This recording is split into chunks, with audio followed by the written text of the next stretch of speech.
Fucking yes, fam. Fucking yes.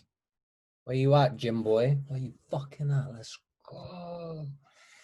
Bruh.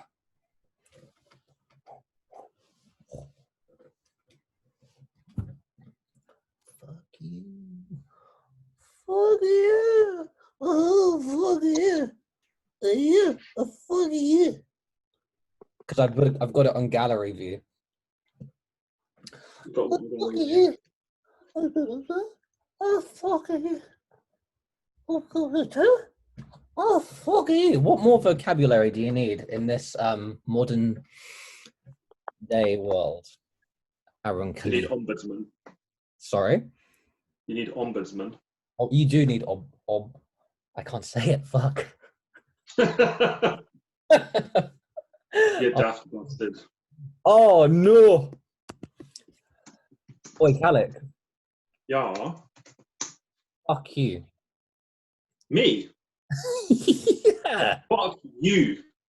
Not me. You. The fuck are you saying right now? Don't fuck me. Yeah. Do fuck you. Oh, bruv, I don't even know. Exactly. I don't even know, fam. So listen, let's open it up a bit. Tell the people, tell your mate, how fucking mad hyped are you that it's end of lockdown day? What the fuck are you doing? Got Nicole's hairbrush, look at that. Oh, nice. Brushing my beard with it. Fucking love it. How hyped are you that it's end of lockdown day, gyms are back open, you're back on it, mate. Telling me what you're up to even this morning, you fucking smashed it. So check this out, man. I'm not even joking. So I've done like the back and biceps. Yeah. Done like 20 minutes on the treadmill. Done some taekwondo stretching. Right. Taekwondo stretching is the one. It's fucking brutal. Took the dog out. Right. And I got back home and I'm like, oh, I'm fucking pooped now. Innit? You need to ease in on your first day, man. Yeah, and I haven't. I've just gone like hardcore. Yeah. And then I'm gonna go fucking taekwondo later on tonight. So yeah, it's just fucking madness. But yeah, we'll be doing this now and then fucking. Yeah, you legit are a bit worried about another lockdown, isn't it?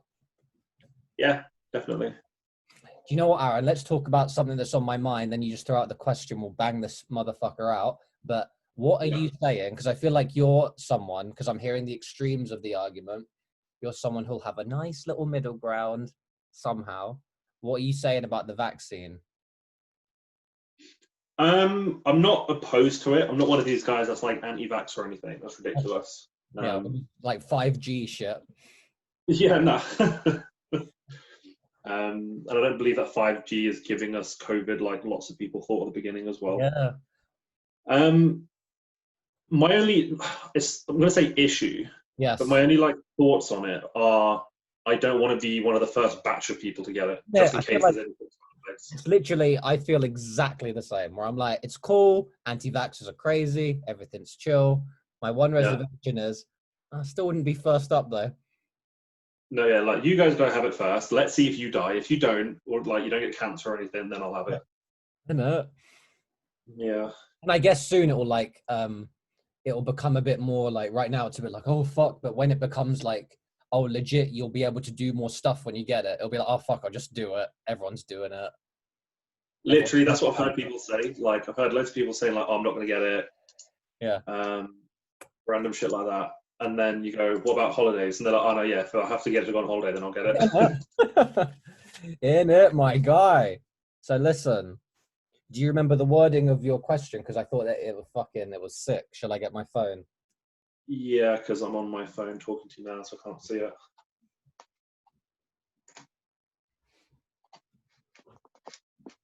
Are you going to have to go back into work a bit more? I'm literally working right now, technically. I'm taking a break, so. Nicely done, my geese. No, but I mean, because it's no more lockdown, like, does that change your routine at all? I'm not sure, because I was still doing quite a lot of working from home. We had amended hours anyway. And because it's residential, it just makes sense for us to not be there constantly around other people. All right, so this is your message. I'm just gonna read it out, and it's like Aaron's question to me, but we can both answer. What was / is, that's how I read it, and then you were like, no, it was, but I like slash is. What was slash is the most valuable thing you feel you've learned from your parents? And then I would like to quickly throw that back to you in terms of what made you think of that question. What kind of thoughts were you having when you were like, oh, that's a good question? To be completely honest with you, I think I just Googled profound questions. No, you didn't. Fuck it. I did on my life, I did. Because you're like, you've got a question for me, it'd be like, yeah, like, why are you such a cunt or something? Yeah. That's an alright question, though. That could be just as profound. So, yeah, I just Googled, like, profound questions. And then I saw that one, and I was like, that definitely relates to the whole dude and the dad thing. Yeah, it does. It does. And it relates. The good thing about it as well is you can literally go as deep as you want, or you could be like, my dad taught me how to fucking fix a tire. Yeah. Yeah. My dad taught me to never fucking trust anybody ever again. Do you know what I mean? It could literally go like anywhere. Yeah. Which is why I liked it. I think it's pretty deep. So I had a thought. That's why I texted you early hours of this morning. I was like, I'm ready because oh shit. I just was suddenly thinking of it. And it's quite funny the timing of doing this today. I'm not sure when I'm going to upload it, but this is end of lockdown 2 day. Happy Wednesday, the 2nd of December. It is 11:40. But I've actually got, in another break from work later, I've got online therapy, which I find really, really useful. And I've been having for a while. And it's just funny that I'll do this and then have that, because this feels like the sort of thing you talk about in that shit. So I'm not going to go quite to those depths, my guy. But what I have learnt is fucking armpit hair. No, what I've learned is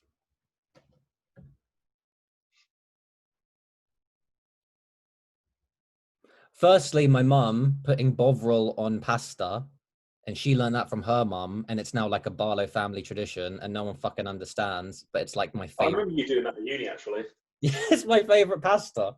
It's mad. And I feel like, even me and Seuss, we don't understand the concept of Bovril. Like, apparently it's something you put in hot drinks or something. Do you actually even know what Bovril is? It's a beef extract. Beef extract, yeah. So, like, I'll put it in stuff like spaghetti bolognese, cottage pies and stuff like that, because it gives it like a bit of like a tang and a... Right, and I just literally lather it on some pasta. I'm like, I'm a cook. So I think the bit of me that is good at people skills is empathetic, communication skills, artistically inclined, good with kids. I think I learned all that from my mum.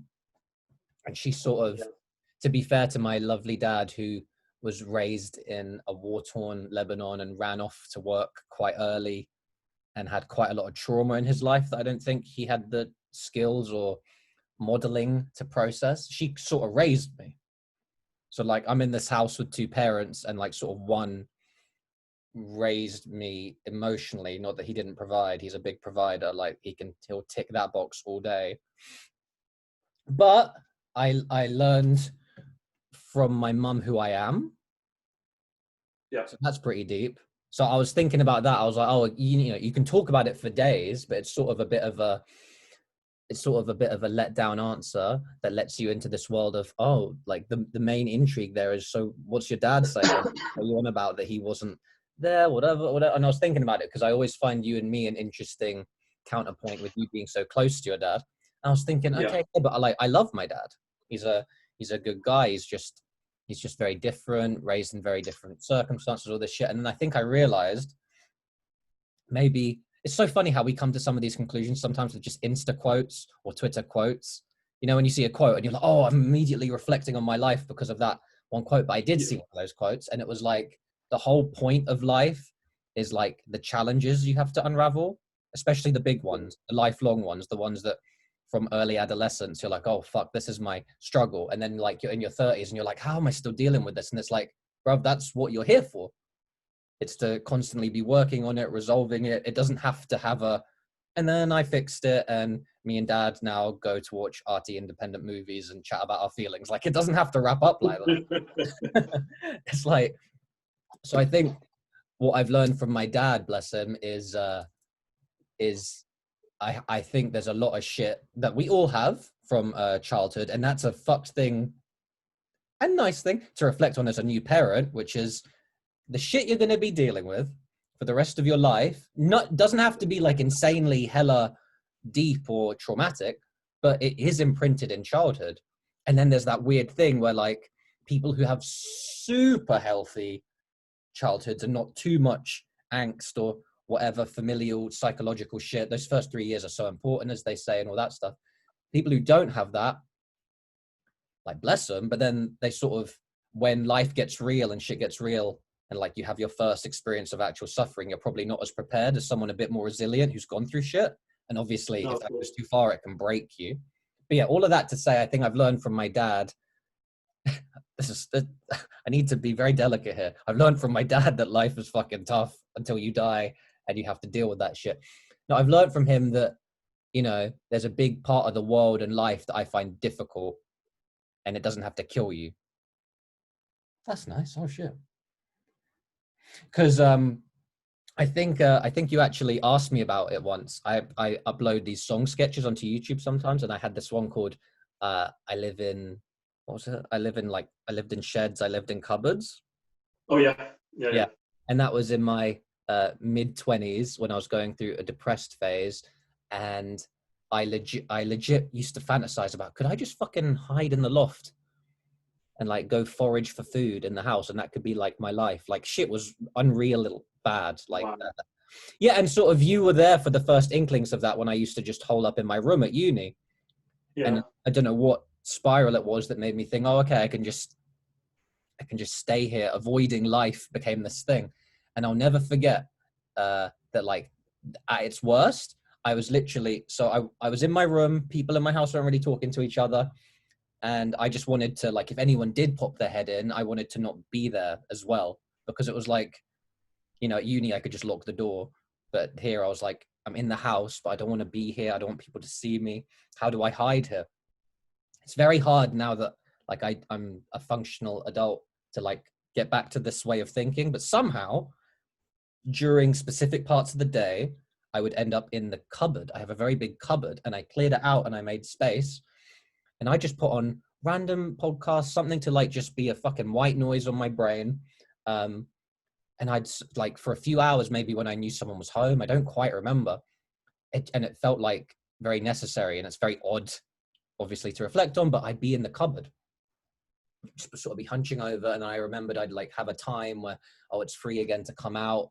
And then it's really funny because if someone opened the door, I mean, we were all doing not the best, but if someone opened the door, they're not like, why are you here? Get out of this house. Like, it was all a bit chill, but in my head, things were bad enough that that felt like a thing to do. And I'll never forget once my dad opened the cupboard when I was there. And he was like, okay. And he sort of, like, sat on the bed and waited for me. And he had a flat at the time. And he took me there and he cut my hair and he took me to a pub for lunch. And I remember I was sort of in a daze that day. I was like, I'm doing really bad. Someone just found me out. And all those acts I just described that we did, the cutting the hair, the driving to his flat, the going to a pub for lunch, not really talking, but, like, he did that still. Yeah, definitely, man. You know what I mean? So, like, I don't think he's ever really... It's still affection, isn't it? It's still, like, love there. Yeah, no, it's a lot of love. And I think it makes me reflect many years later, sometimes when I'm like, if I can't talk on this level, where's the love? But it's like, I think he was, as a father, you would be, wouldn't you? I think he was quite hurt to see me in that sort of state. Of course. And he was like, what can I do? And he did that. And that was enough. And it was really good. And I think I've learned from him. It's almost like, you know, that love languages concept?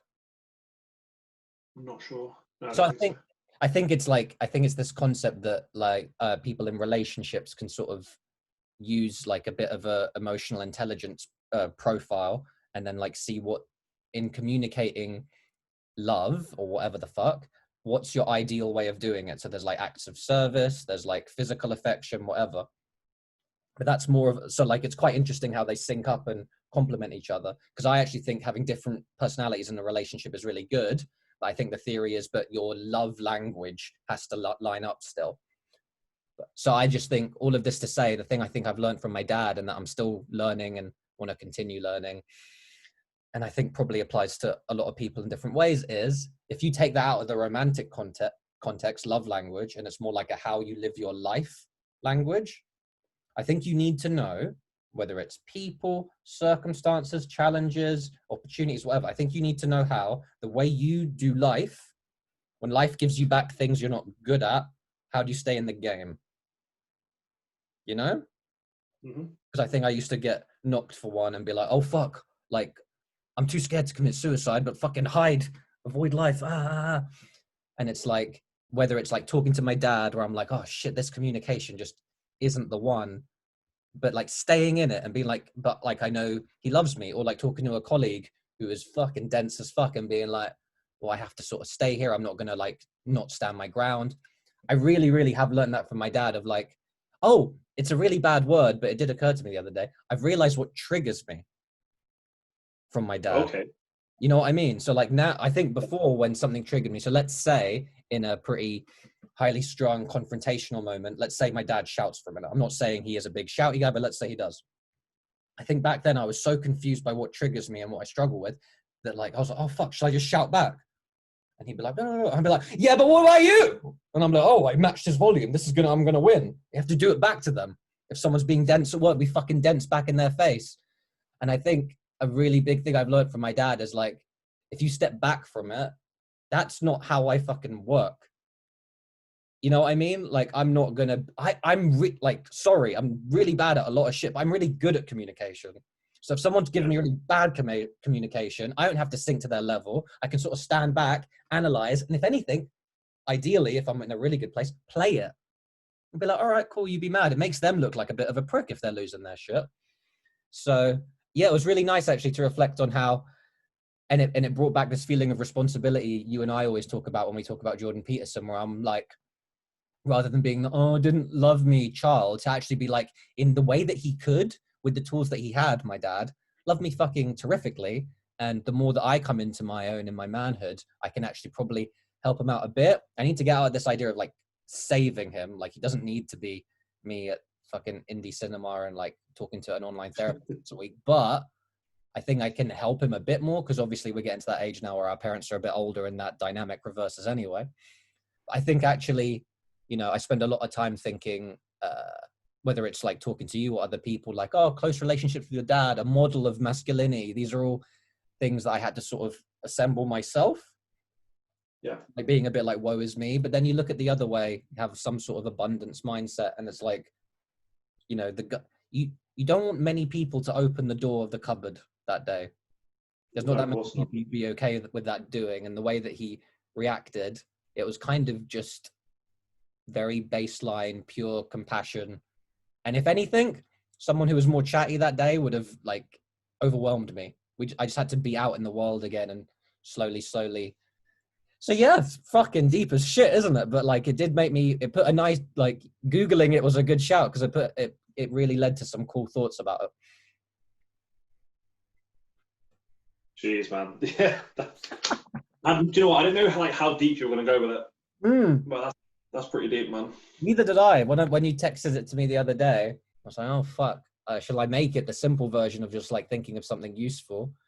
And then this occurred to me the other night. I was like, oh, shit, yeah, I actually would like to talk about that because this idea of working with what you're not good at and staying in the game and realizing what triggers you. So that was one last point. So when you do get triggered, like knowing what will make you like from childhood, from whatever, knowing what gets your fucking back up, you either get defensive, bail, go hard.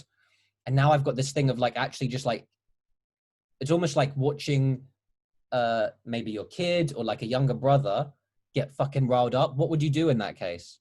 If they're getting riled up and they're about to fuck shit up because they're panicking, you'd be like, calm down, it's cool. But you don't tell them, you know, no tears, don't, you know, you're not feeling anything. Like you acknowledge they're feeling something. You're like, walk away, bro, walk away. It's cool, it's cool. So now when I do have a moment where I'm like, oh shit, like I'm really trying with this person, they're not giving me much or whatever. And my part of me is like, fuck, shall I just start? I've got this weird thing where I'm like, mirror it, you know, that will teach them. And it never does. They're fucking, I'm talking about people who aren't good at communication, basically. That's like a big one example of something that triggers me. And now it's like, I sort of just sit back and I'm like, oh, this triggers me. This is really funny.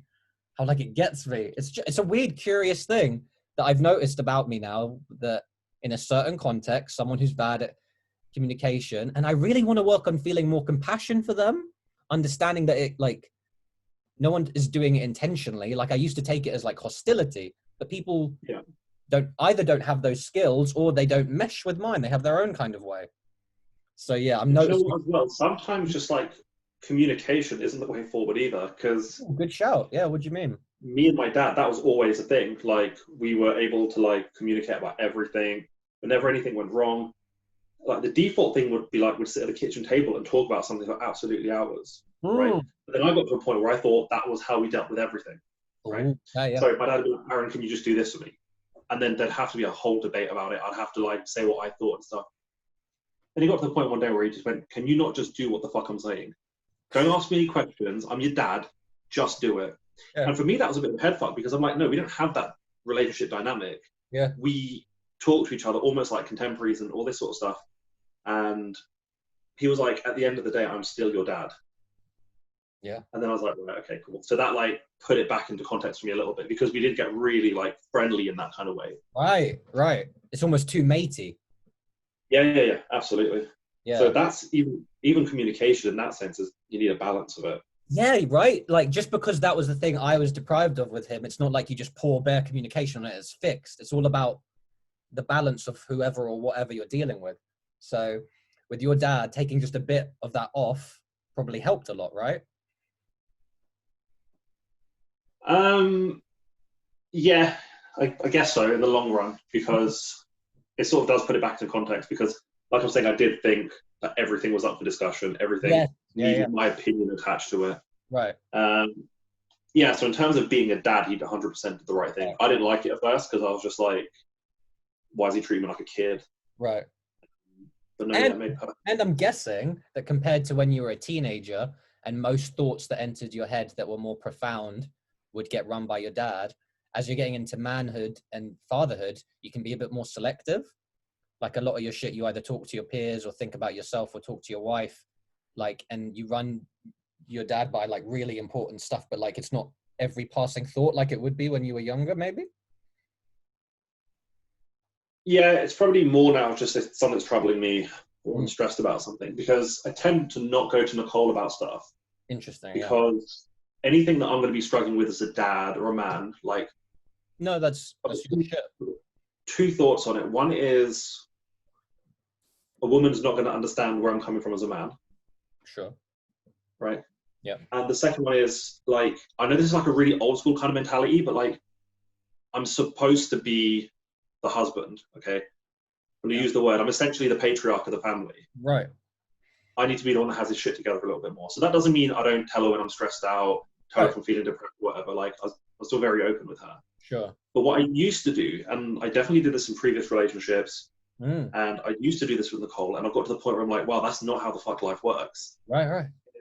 You sort of tell them about how you're feeling and stuff, and then expect them to fix it. I can relate 100%, my guy. But, well, so tell me the difference now, the distinction. The distinction is, I feel like I need to take responsibility of my life. Yeah. As opposed to, because you can tell them whatever you want and they can sort of like pitch ideas to you if they can. Do you know what I mean? Some people aren't there emotionally and they'll kind of just freeze if you tell them how you're feeling and stuff. Yes. But like nothing they say is going to fix anything. Right. It's all going to come from within you. You still have to sort of take responsibility and ownership for your actions and what you're going to do and then fix it yourself. And I think it's a lot of the Jordan Peterson stuff as well, man. Do you know what I mean? Where I think there was a point where he said something about you should strive to be the strongest person at your dad's funeral. Oh, that's such a fucking mad deep one, isn't it? That is insane. And like, I've looked at my life like that for a long time, like way before Jordan Peterson, before like I knew what philosophy was or anything. Right. I've always thought like, what am I going to do when my dad dies? Am I just going to fall to fucking pieces because I've like relied on him for so long? Yeah. He's like such like an emotional support for me. Yeah. Like as I've got older, I'm like, no, you need to become that for yourself now. Yes. Fucking hell, that perspective is so mad. It's like your kid is like, don't you dare take away my pillar of strength. And people who do lose that in childhood are so traumatized and end up super tough because of it. In some cases, very broken. But yeah, getting older, that you know, to be fair, out of all his 12 rules, that one is just a sentence is fucking that gets to the heart of the matter, doesn't it? And what changes as well is like you look at your dad as like, you know, like the pillar of strength, and like he looks after the family and all that sort of stuff. I'm that fucking person now. Yeah. I'm the head of a family. I'm that pillar of strength for somebody else now. Do you know what I mean? I need to be that for somebody else. Yes. Which means when things do go wrong, Yeah. falling apart isn't an option. Yep. Which they will. Fucking life. Yeah, no, absolutely. And I think you touched on earlier that like life is going to throw that stuff at you regardless. Mm. Do you know what I mean? You can accept it, you can preempt it, whatever. It's going to happen. Life does that. Do you know what I mean? There's like highs and there's lows. My granddad used to say it to my dad. Mm. But like when anything amazing would happen, like he'd always like really like celebrate it. Right. Like bad times are going to come. Yeah. 100%. That's guaranteed, right? So it's true. Of course they are. Nothing's going to be smooth sailing forever. It's really funny, isn't it? But so you said, so when good things happen, we need to really celebrate them. 100%. I think that's so deep.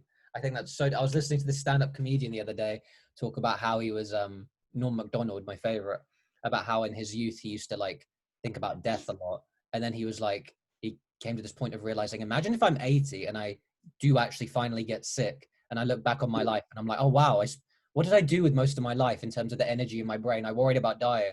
Oh cool. Like of course you have to, it's natural for the brain to drift there occasionally, but like the thing that your granddad said, if you don't actually be in the moment and present when you're older and looking back on it, you can't, oh, I was always either distracted or thinking about if it's going to get bad, worrying, being out of the moment. I love that because shit's going to get rough. If you don't celebrate, like what's it for?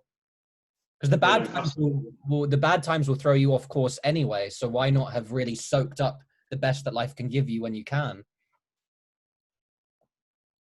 Yeah, definitely. Oh man. Yeah. I guess the dark thing is as well is like you will become like the strongest version of yourself going through all these really hard and dark times. Like adversity builds people. It might break you. Yeah. But yeah, if you come out stronger on the other side. Yeah, 100%. The strongest version of yourself. Eesh. Man, it's forged in fire, isn't it? Yeah, absolutely, man.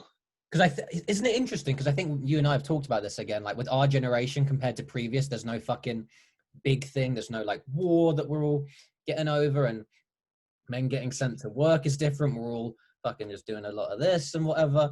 But no matter what is going to happen with subsequent generations and technology and how it changes us, you're going to have this emotional shit you're going to have to weather still. Yep. Like birth, death, life, love, heartbreak, whatever. Just not the normal stuff we can't quite, what's the word? Can't skip past that shit. That will be regardless. Because our generation, I think every now and again, we both reflect on it. We've had it a bit easy. We're a bit pampered, whatever. Politically, things seem to be crumbling around us in this really abstract way that isn't quite affecting us. And our generation has it a bit worse than the last one financially, whatever. But it's all kind of just chilling on Insta, isn't it? I went through this whole phase where I thought because, and like my dad might tell a different story because I talk about how easy I've had life, right? And he'll say things like, what are you talking about? Like you went through this as a child. Like apparently like when I was like small and like up until like maybe my teenage years, like we were quite poor as a family. You know, just like dad was the only one working and stuff. Yeah. 3 kids. So, I mean, that's going to be like me and Nicole are both working. If we had 3 kids, it'd be fucking rough. Right. So yeah. So dad's working through that. And he basically like from where he worked, he had to like work his way from the bottom up. Yes. Yeah. So probably the amount of stress he was dealing with at the time was mad.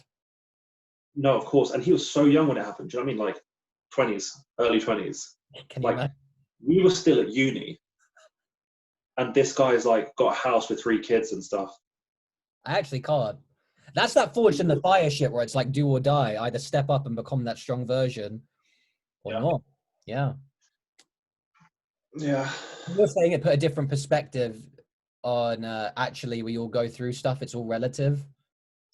Like you still suffered and had trials and tribulations, even if like other generations, they look tougher, they didn't have as many photos, like it all seems a bit more desperate for your dad and my dad. But when we're raising our kids, it's like every generation struggles differently, but it's like I was saying about we're all going to go through love and heartbreak and stuff. Like we all still have our own shit, even if we did have it easier in some ways, life will still be life to you. Honestly, that is like one of the like fondest things I look back on now. How mad, right? It was my first real breakup. And I remember like being sat on the phone, like begging the girl to like not dump me because like, so we broke up, and then like a few days later, I was like, oh my God, no, this can't happen. And Yeah. I remember my dad going, listen, don't phone her, have some dignity, right? And just let it go. And I was going, I can't, I have to fix this. I can't let it go. And he's like, you can. How old were you? Respect. 18. Bless your heart. Yeah. And literally the whole time he's telling me not to, and I'm going, I have to. And he was kind of like, okay, cool. Like, you need to make that decision. Like, you need to make that decision. Yeah. Do you know what I mean? You can't stop me. You can't like ban me from the phone and say like, I'm not letting you. Yeah. And I remember like sort of like begging for her to like not end it, and she did and everything, and like crying afterwards and stuff. Yeah. And my dad telling me like a couple of years later, like it like broke his fucking heart watching me do that. Yeah. And I remember him saying to me, I really wanted to get up and give you a hug, but I didn't because you needed to see how that fucking felt. Ooh, that's so deep. Shit, man. That's mad. Oh, bless And his now I heart. look back at it and I'm like, fucking hell, because I look at it from so many different angles. I'm like, Yeah. so I'm there like this naive teenager that thinks that this relationship that he's had since he was 14 is the most important thing in the world, and my dad doesn't know what he's talking about and everything. Yeah. And then on the other end of the spectrum, my dad's there just like, he needs to fucking feel his heartbreak a little bit because he's going to grow from it. As much as this fucking breaking his heart watching me cry, Yeah. he just had to let me go through that. So I look back at that just like, holy shit, like what an amazing fucking life moment. Yeah, right. What an amazing life moment indeed. I remember I have actually a really similar one where I'm in my room with these the OC DVDs, and that was never my show. That was my ex-girlfriend's show. And I was going through the exact same thing. It was at the same age, the breakup, and I'm sorting these DVDs of hers, I think. And I remember just like starting to like cry, and these tears are falling on the discs. And I remember my mum opened the door and she saw me, and I'm just holding these DVDs, like sobbing. And she like sort of nodded and sort of slowly closed the door.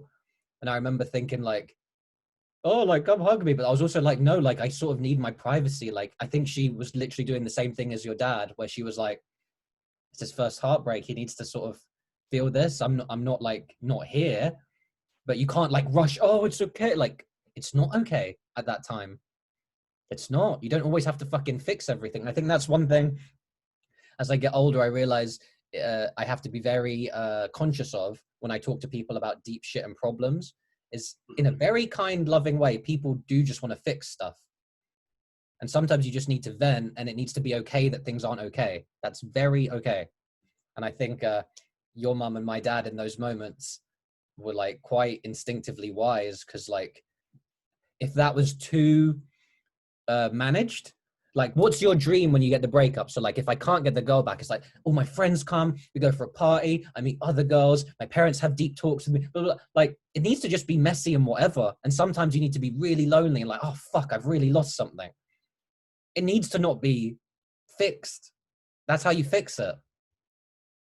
Something I've learned as I've got older as well, and you don't know that when you're that young. But like, no matter how bad you feel, it's going to pass. And I know that it's just like the most cliche saying ever, but it is so true. Yeah, it is so Not true. forever. Yeah. But I'd You like, just need to ride it out. yeah, this too shall pass.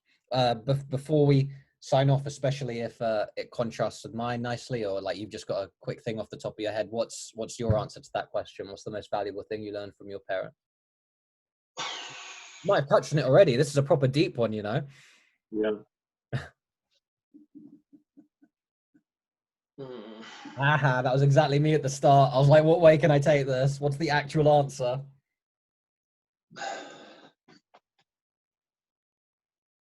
I think it's not a lesson necessarily, Mm. but there was like this massive turning point in my life. Like you saw me go through like a really messy breakup. Yes. And there was like this whole like back and forth with me and my dad, Mm. where again I was like, you don't know what you're talking about. I need to fix this and all this sort of stuff. Mm. And have I ever told you about the dream I had with my granddad? Oh my God, vaguely, but remind me. So I'd like been there for like hours with my dad and like telling him that I need to fix this relationship, and he was going, you can't fix everything. And even if Yeah. you guys get back together, Yeah. you might not be the piece that machine needs to like get working again, because he's an engineer, so everything's He actually, I was machine. going to say, did he word it like that? That's mad. Yeah. That's such a good Yeah. point. Yeah. And I just remember going to bed that night, just like, he doesn't know what he's talking about. Yeah. And I had this dream where I'm lying like on the floor, basically, like curled into a little ball, like all depressed and shit. Yeah. And my dad and granddad, like my granddad's dead at this point, and they're Yeah. like standing over me, Yeah. right? And my dad's saying to his dad, like, I don't know what to do with him anymore. Mm. Like, I can't get through to him. I don't know what's happened. I don't know what to say. And my granddad was just like, wasn't like sympathetic and all this sort of stuff. It was like, you're my fucking grandson. You're a fucking Khaliq. You don't let people treat you like this. You're better than this.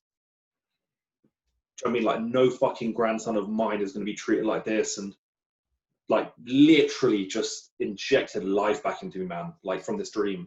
Like, I don't believe in like that ethereal stuff, but like, just fucking wow. And I woke up, and I swear, like, I said this to my dad, right? It felt like being a Khaliq, right, had injected fucking gold into my fucking veins. That's mad, mate. Good on you, man. That's mad. And I just woke up and I was like, I'm cool. I'm done and I'm fine. And literally after that, I was fine. I was cool. That's Do you know what I mean? And I did that, to remember me, that. I just wanted you to tell it again because that's good shit, man. yeah. And that to me is like, not necessarily a lesson, but like, that's what my dad has instilled in me all my life. Yes. Do you know what I mean? Because there's obviously enough of the stuff he said in my unconscious that when I got that low, Yes.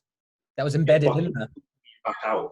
Yeah, yeah. And that's, do you know what's fucking brilliant about that is it comes all the way back around to the communication thing. Where like in terms of the actual communication you were having with him at the time, you're fucking stubborn teenage trying to figure your shit out, going, you don't know what you're fucking talking about. And it's literally shit that he's probably been unconsciously feeding you through his actions, not just his words. Since you were a child, Yeah. that fucking came out and saved you. And it's like, it just goes to show, because I'm a big words person, communication isn't just words. And I think your actions are much more important. Your words mean shit if your actions don't follow through.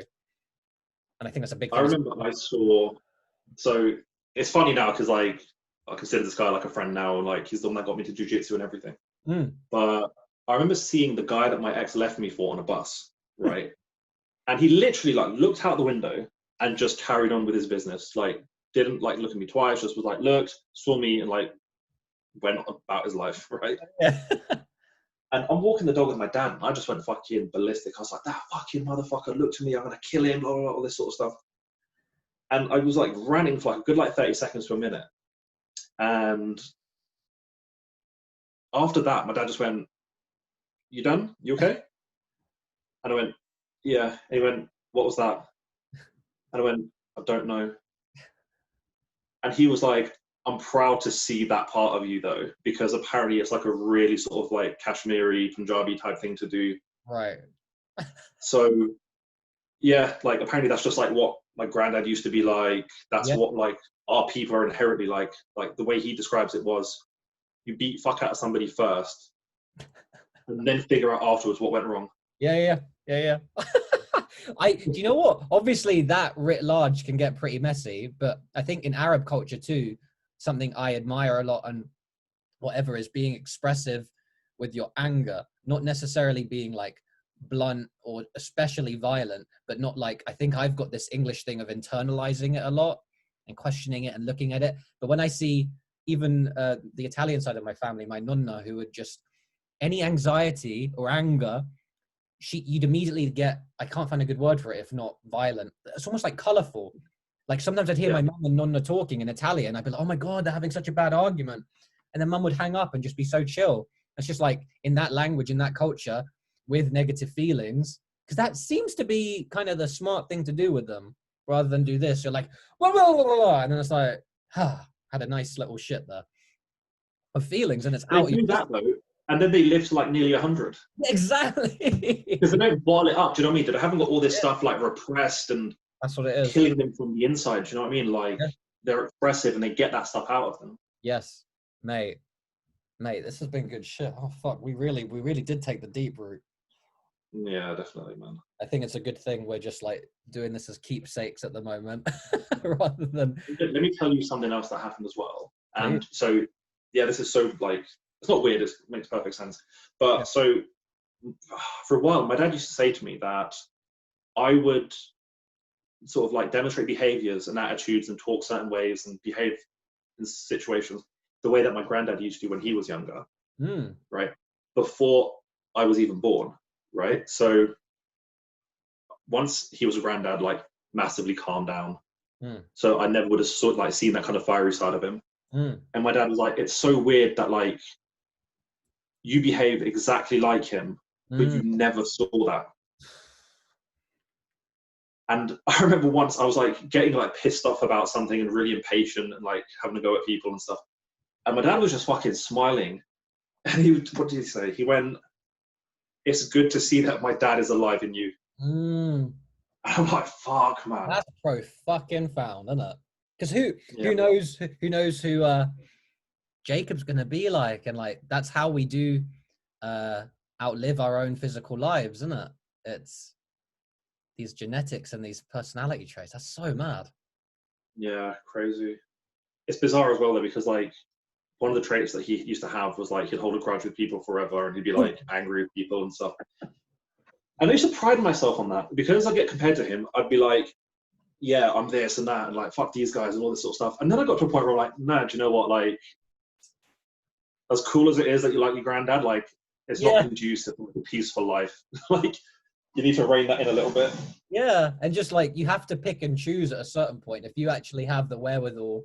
Because I feel like a lot of those choices our generation made in that way were like they literally didn't have the tools to do anything else. Whereas you probably come into your own maturity enough. You're like, listen, I don't just have to like mimic him at every turn. That's what coming into yourself is. It's like probably here or there. I think it must be a prideful thing to occasionally disagree with your dad and be like, I can stand on my own 2 feet with this. Occasionally, I probably do the opposite of my granddad. Like, I think because there's so much of them in you inherently, which bit of you is like super you know, that isn't just the passed down stuff. I think that's really interesting. I think that's how you grow as people though, isn't it? Like you sort of take the good bits of your parents and your grandparents and stuff, and then you kind of look at what they've done and kind of go, well, that didn't work. And then you can sort of tailor it for yourself. I mean, it's exactly what you want as a parent. Do you know what I mean? You want your children to be better versions of you. Yeah, and especially in your line of work, I think a lot of that is you say we pick the good things. I think a lot of people pick the bad things because they don't have the tools to pick the good things, and it's generational trauma, isn't it? And in a better world, every subsequent generation is healing a bit. But that's the secret to life. There's never going to be no healing. It's always just different. We're not going to get to this, you know, because I get in quite, we need to make the world a better place. The world is so fucked. Like, there's no point to life if there's not struggle and fucked shit to heal. It's sort of a cycle. It's more of a circle than a straight line to the top of paradise. It has to be the circle of suffering and healing, you know? Has to. Yeah, do you not feel like the biggest lessons you learned in life and your greatest accomplishments came after like a really rough patch or something you really struggled with? 100%. It's not meaningful without that. And do you know what? I swear to God, I think that's why like jiu-jitsu appeals so much to me. Okay, because nothing in my life has sort of just taken the veil away from all my bullshit. Oh, how fascinating! And just gone, you're not pulling your weight. You're not doing this. You're not doing that. Like, it doesn't matter what you say. It doesn't matter what you think and stuff. Like, if you're not committing to it, won't work. It doesn't matter. You can make whatever excuses you want. It's literally as black and white as you go there, you do the training, you put the hard work in. It's that simple. Yeah. And if you don't, you're not going to talk your way out of this. You're going to get choked out. You're going to get your arm fucking ripped off. Right. It's very exposing, isn't it? Like, you don't, like, I've only done it as part of MMA classes, but It's you have to start off getting subbed a lot and being exposed and being shit and like just being strong and fucking toughing it out anyway, right? Yeah, absolutely. Fucking lessons for life, my guy. Did you have to charge? Hmm? Did you have to charge? It's on charge. It's charging. Nice. Got this on today. Fucking yes, you got your jujitsu. Fucking Taekwondo. football. Oh, it's taekwondo today. But in life, you've got jujitsu. In life, I've got jujitsu. The jits, my guy. Jiu-jitsu. I want to, but I feel like it's one of those things where I'm like, because I never had a long enough stint of getting to know the boys or whatever. None of them are my boys. So I'm like, just a bunch of sweaty strangers right now. I'm going to wait till they're all vaccinated, maybe. Mate, honestly, like, this is the God's honest truth. I've like always felt like an outsider. Sure. Right. And I'm not. I'm 100% not. Do you know what I mean? Like, they include me in everything. Mm. I'm part of like the WhatsApp group. Like, people talk about stuff. Everyone's really open with each other. Mm. So like, yeah, I don't know what it is. I know exactly what it is, and this is the God's honest fucking truth. And it's because I see how hard they train, right? And I'm like, I'm not up to your level. Do you know what I mean? And I'm kind of like, and I'll chat shit in the group, make excuses, and what is that? They go to more sessions than you, or when they're there, they're able to put in more effort? What's the? No, it's not that they put in more effort. It's literally like every time my back would go, oh yeah, I just kind of go, oh no, I can't do this anymore. Like long term, my back health and blah blah blah blah blah. And then I'd be off for like a year or two, and then I'd go back, and then essentially have to start from scratch. I'd have like some foundations there, and I've been doing that since 2014, I think. Wow. So I've been doing jiu-jitsu for like 6 years on and off. But yeah, like I've never like fully committed to it. Right. I'll even do this thing where I'll kind of go, okay, cool, like just focus on it. Like, don't worry about lifting weights and all that sort of stuff. Make jiu-jitsu your priority. Right. And they're like, no, I'm getting bored of it. I want to do some gym and all this sort of stuff. Right. And there's something about it where I just won't go fucking do it properly. Oh, weird. And that's what I'm trying to do now. Like literally just like, if I can train, I'll just go fucking do it. Right. I'm in the stage now where like, I don't care how shit I am. I don't care if I'm the worst fucking person there. Yeah. I'm just going to keep fucking turning up until I get better. Good on you, mate. And part of it is like, because I want Jacob to do it when he's like 5 years old, I want him to get on it as early as possible. Yeah. And I'm like, I can't have my son start and still be a fucking white belt. Like, bless your heart. Exactly right. Exactly for him. If nothing else. Something. Yeah. Exactly. So it's not just for me anymore. Yeah. Oh, you know what's fast?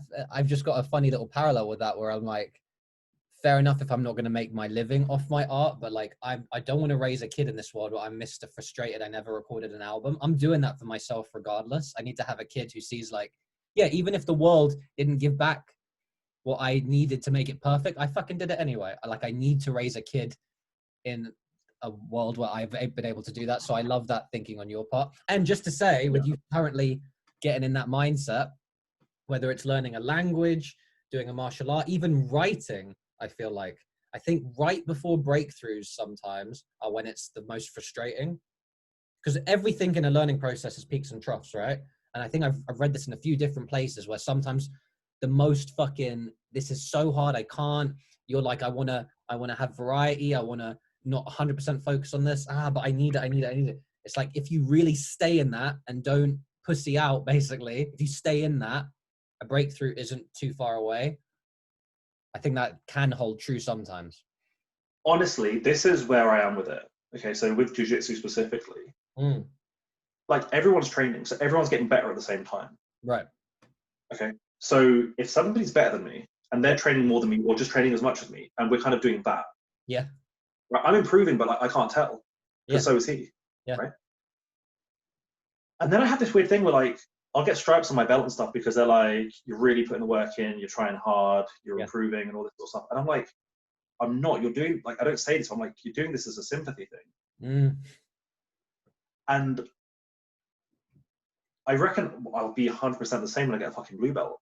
Yeah, a part of that mentality. That's so fucking awfully true.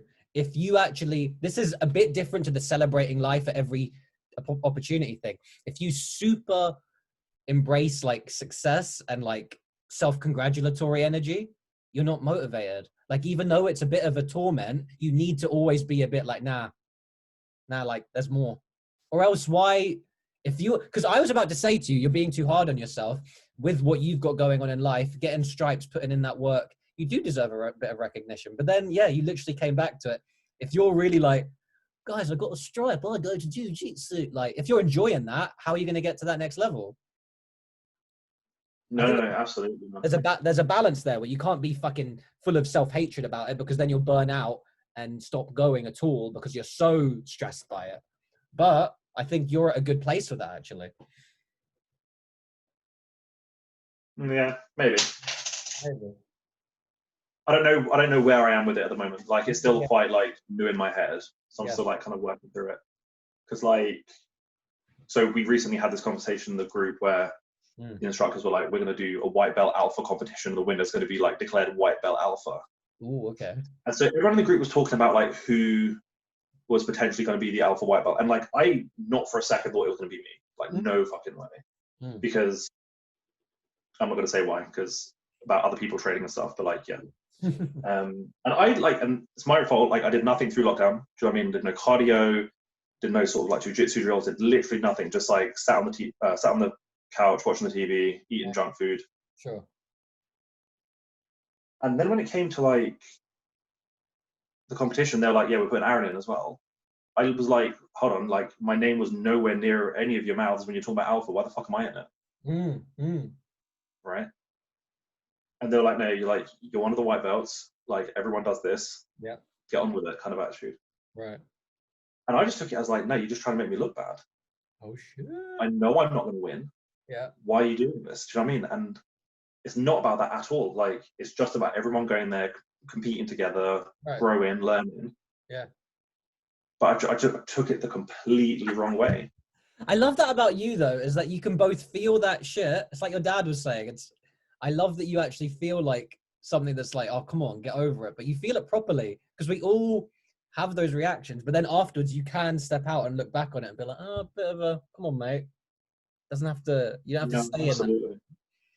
So, yeah, so like, it's about involvement, and you should be involved. I think, fuck it. It's an ego thing, isn't it? It's like, if I deep down think that like I'm not the best one there, or like even potentially the worst fucking guy there, do you know what I mean? I'm like, I don't want it to be like officially known, right? Because I'm like, I don't want my ego to have to kind of go, okay, cool. Out of all the white belts, you got subbed by everybody, right? Or you got knocked out first, right? Do you know what I mean? Yeah, There's that whole thing. Yeah. But if anyone else said that, I'd be like, mate, it's a fucking friendly little gym competition. Like, that, it means nothing. I don't know how much it transfers over, but basically, since just before the second lockdown up until now, let's say summer up until now, it's the first time at 32 since I was a child I've actually made substantial fitness gains. And do you know how I did it? No goals. And that's weird, because I don't think that lesson carries over to places. But actually, because I have a lot of ego, like everyone, but for some reason in this specific place, I went to play football with a group of people who play football, and I'm fucking huffing and puffing after 10 minutes. I'm thinking, oh, I'm running recently. How is this not carrying over? And then next week, my friend asked me if I wanted to come again. And I was like, do you know what? Yeah, I was the worst one there. It's always nice to have at least one person who's worse than you, but I didn't have that. I was the worst one there. Forgot how to play with a ball. Don't enjoy football as much as I used to. But like, there was something about being knackered and just being around people. I was like, yeah, go on. And since then, it's been a few months now.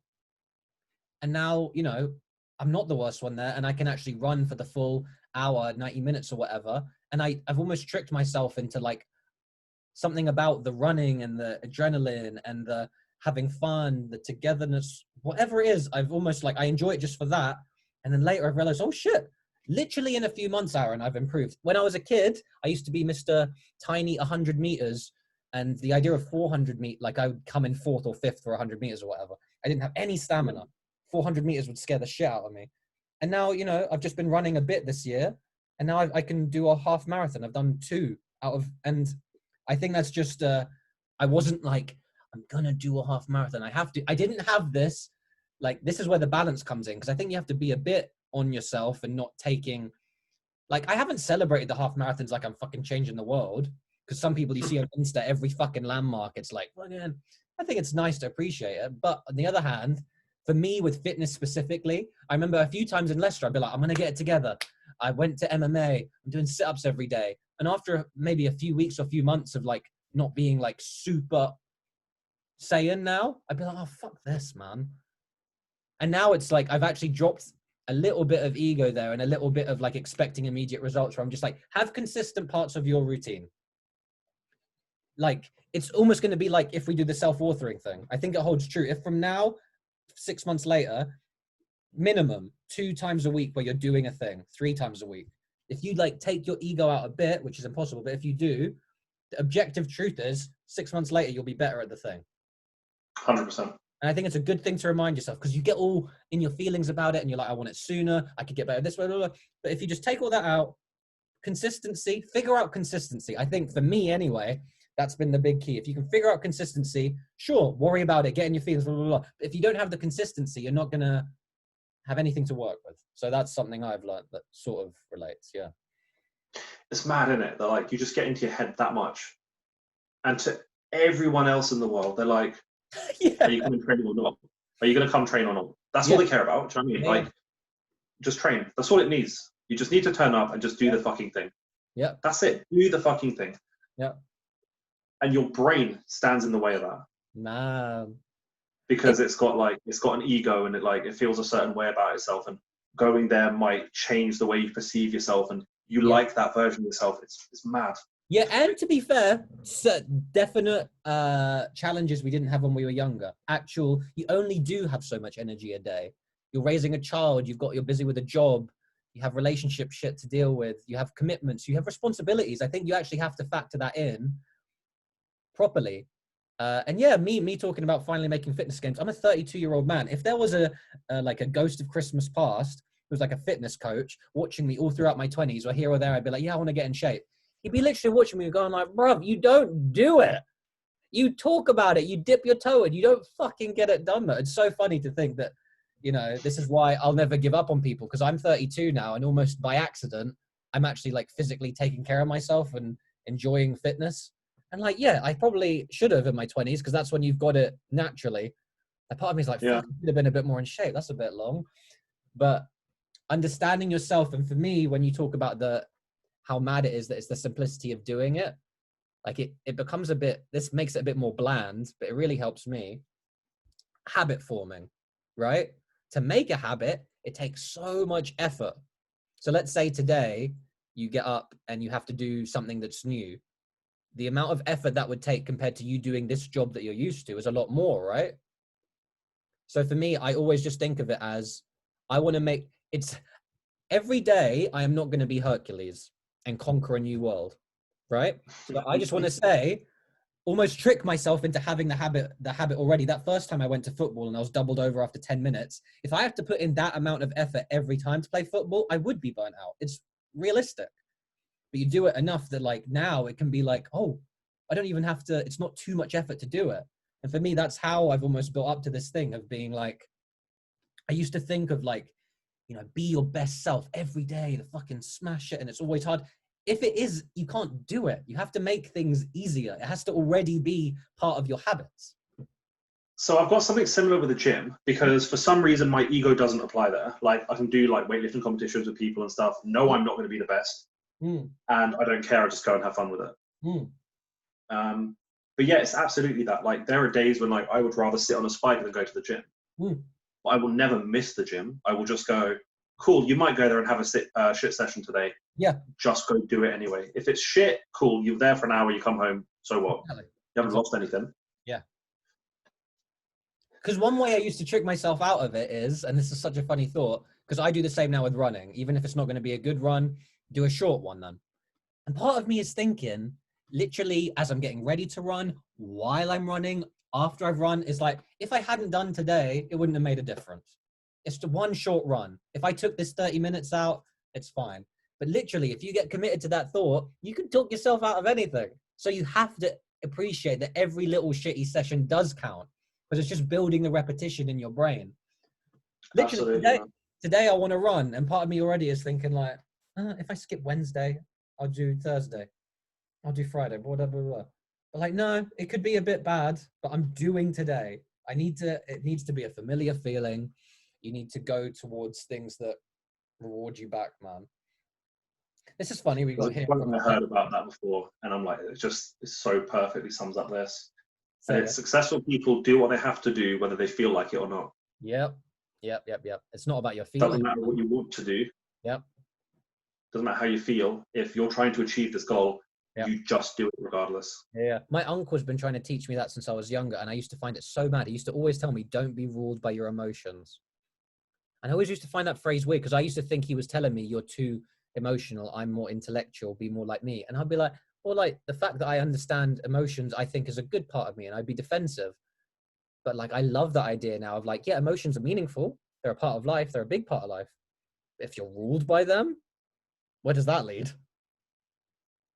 I'm gonna send you a YouTube video when we finish because there's like this part where they talk about that as well. It's like one of these like gym motivation videos, but like No, some of the that is good. content they use for it is amazing. I can't remember specifically what they said, I'll send it to but me. it's along them behind the lines. And I heard it and I was just like, wow, it's just incredible. So we started off with deep shit parents teach you, and now we're both feeling like we have to go running and lift weights and taekwondo and shit. This is good shit, man. Definitely, man. Definitely my guy. Well, listen, The Dad and the Dude episode 3 is in the books. Fuck you, Khaliq.